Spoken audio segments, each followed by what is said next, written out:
بسم اللہ الرحمن الرحیم۔ السلام علیکم ورحمۃ اللہ وبرکاتہ۔ جہاز اور پرندے خانہ کعبہ کے اوپر سے کیوں نہیں گزرتے؟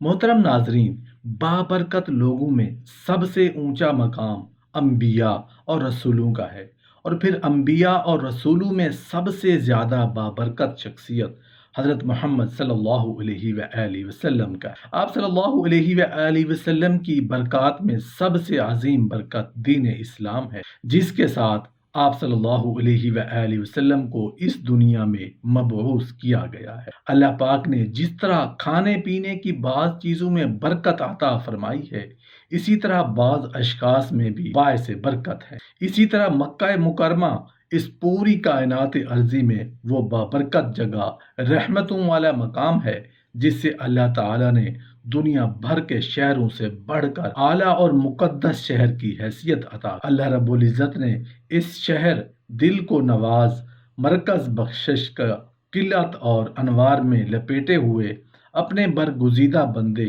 اور عالم خلق میں سب سے اعلیٰ اور کہاستی انبیاء الانبیاء حضرت محمد صلی اللہ علیہ وآلہ وسلم کی جائے ولادت کے لیے منتخب کیا۔ اپنے دین کی اشاعت اور ترویج و فروغ اور اپنے گھر بیت اللہ شریف کا حج کرنے کے لیے اس شہر بے مثال کو منتخب فرمایا۔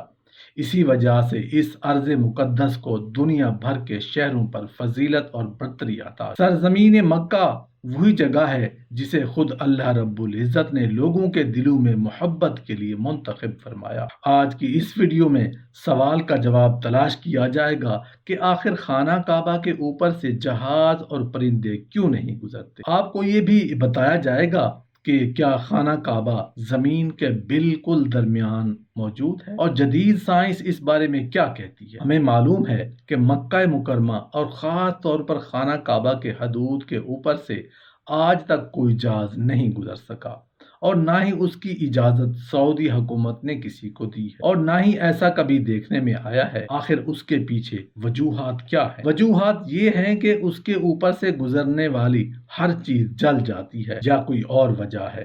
سوال پیدا ہوتا ہے کہ کیا خانہ کعبہ زمین کے سینٹر میں موجود ہے؟ سب سے پہلے اللہ سبحانہ و تعالیٰ کے اس ارشاد کے بارے میں بات کرتے ہیں جو کہ سورۃ البقرہ میں موجود ہے۔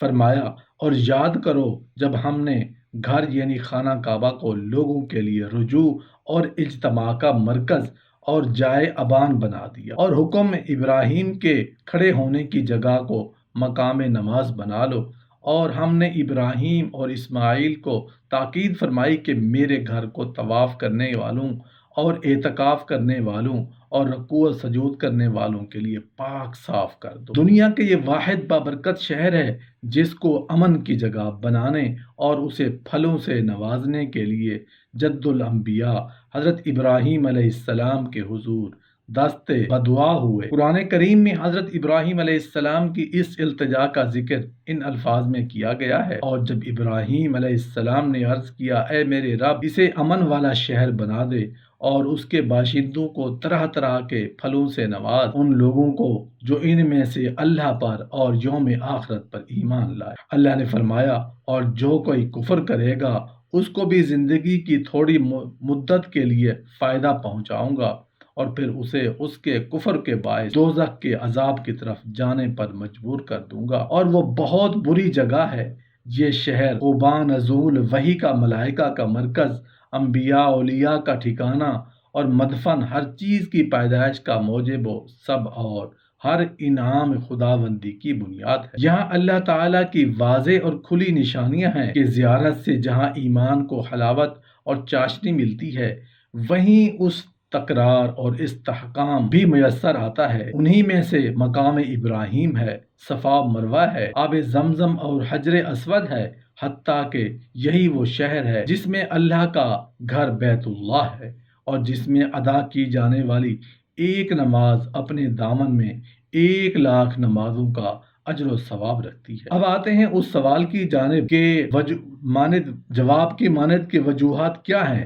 زمین ایک بیضوی نما یعنی انڈے نما شکل ہے، اور کسی بھی بحث چیز کا کوئی سینٹر نہیں ہوتا۔ اگر زمین فلیٹ ہو تو اس کا سینٹر دریافت کیا جا سکتا ہے، لیکن ایک گول چیز جس کا کوئی سینٹر ہی نہیں ہوتا، وہ لوگ جنہوں نے ابھی جوائن کیا ہوگا اس ویڈیو سے سوال یہ کر رہے ہوں گے کہ وجوہات کیا ہے، کس وجہ سے خانہ کعبہ زمین کے سینٹر میں موجود ہے اور مکہ مکرمہ خاص طور پر خانہ کعبہ کے حدود کے اوپر سے آج تک کوئی جہاز گزر نہیں سکا، اور اس کی اجازت سعودی حکومت نے کسی کو دی ہی نہیں، اور نہ ہی ایسا کبھی دیکھنے میں آیا۔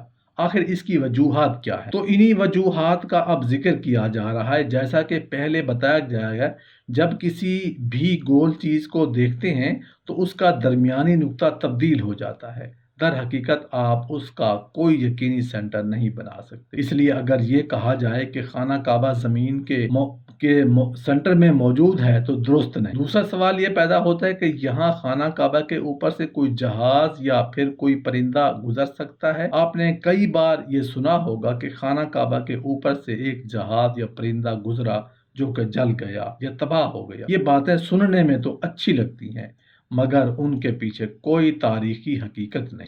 اہم بات یہ ہے کہ کیا واقعی خانہ کعبہ کے اوپر سے کسی بھی جہاز کو گزرنے کی اجازت نہیں دی جاتی؟ سعودی حکام اور سعودی ایوییشن نے سختی سے پابندی لگا رکھی ہے کہ کسی بھی قسم کا کوئی جہاز مکہ مکرمہ یا حجاز کی سرزمین کے اوپر سے نہیں گزرے۔ اس کی اہم وجہ یہ ہے کہ جو بھی عازمین جو حج یا عمرہ کے لیے جاتے ہیں ان کا جہاز سب سے پہلے ریاض لے جایا جاتا ہے، اور ریاض سے لوگوں کو بسوں اور ٹرینوں میں لے کر جاتے ہیں۔ اس کی بڑی اور پہلی وجہ یہ ہے کہ اللہ پاک نے قرآن مجید میں غیر مسلموں کو پاک سرزمین میں داخل ہونے پر پابندی عائد کی ہے۔ دیگر آیات میں بھی موجود ہے جو یہ ثابت کرتی ہیں کہ مشرکین مدینہ اور مکہ میں داخل نہیں ہو سکتے۔ اس لیے کسی بھی مسافر طیارے کو حجاز کی سرزمین میں داخل ہونے سے روکا جاتا ہے، کیونکہ ہو سکتا ہے کہ مسافروں میں کوئی غیر مسلم بھی موجود ہو، اور یہی وجہ ہے کہ